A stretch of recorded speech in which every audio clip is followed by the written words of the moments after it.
Добрый вечер, дорогие друзья. Архангельское телевидение рада встрече с вами в вечернем эфире.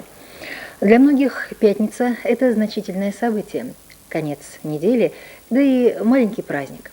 И мы надеемся, что наша сегодняшняя программа будет праздником не только для любителей спортивных зрелищ, но и для поклонников программы «Ритм», ведь у нее сегодня день рождения.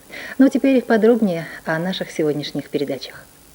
Через 1-2 минуты мы пригласим вас посмотреть второе отделение концерта, посвященного 284-й годовщине со дня рождения Михаила Васильевича Ломоносова. Концерт записан по трансляции из Архангельского театра драмы. В 19 часов 20 минут журналисты «Панорамы Севера» представят информационную картину дня. А в 19:40 «Ритм».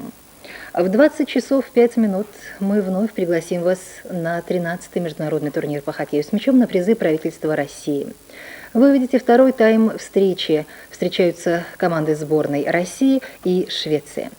В 20 часов 40 минут концертная программа «Меццо-сопрано» из Большого. Но затем вы увидите передачи российского канала.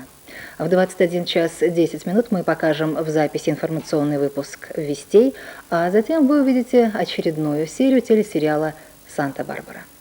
Итак, приятного вам телевизионного вечера.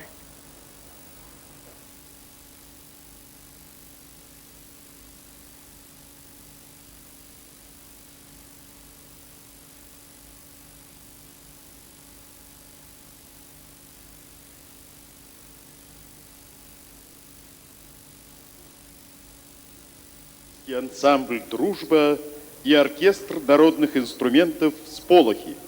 Руководители Светлана и Иван Карипановы.